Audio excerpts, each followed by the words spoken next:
Hey everyone, this is Gabe with Symbiont Farm, and today I'm going to show you how me and my friend Harsha are organizing the biomass of a wax myrtle tree that I pruned yesterday. So this wax myrtle tree, as you could see right here, it's got a bunch of fungal growth on it, and that's because it was super clogged up in here and had a bunch of branches growing like crazy. So the sunlight couldn't get through. As you see in the tips where it gets sun, there's none of that. So I opened it up, and all that biomass, we're organizing it next to these little bananas I have growing here. So we have all these branches ready to be placed. These are red banana.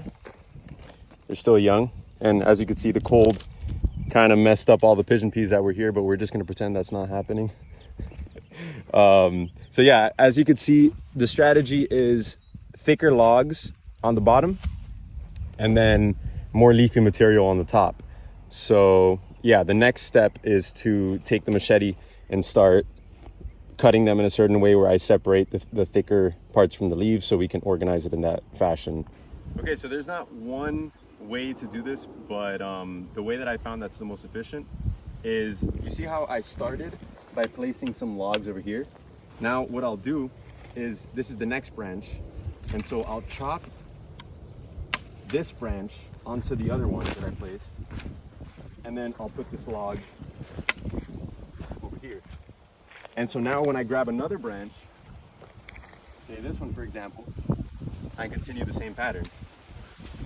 I'm chopping all these leaves onto the branches that I already placed.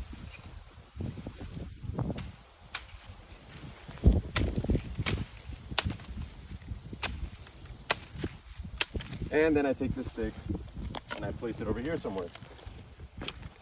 And so I continue that pattern. That makes it a lot easier to work for me.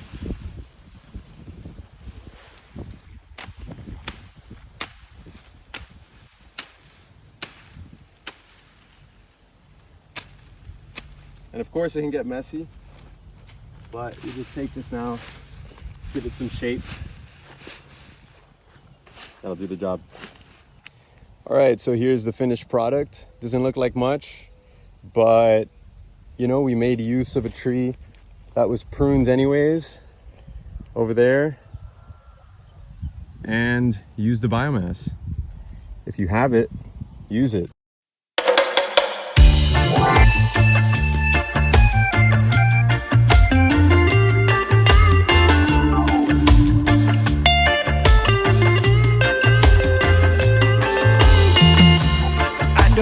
Waste my days away, pushing for the pushing's sake, running round in circles.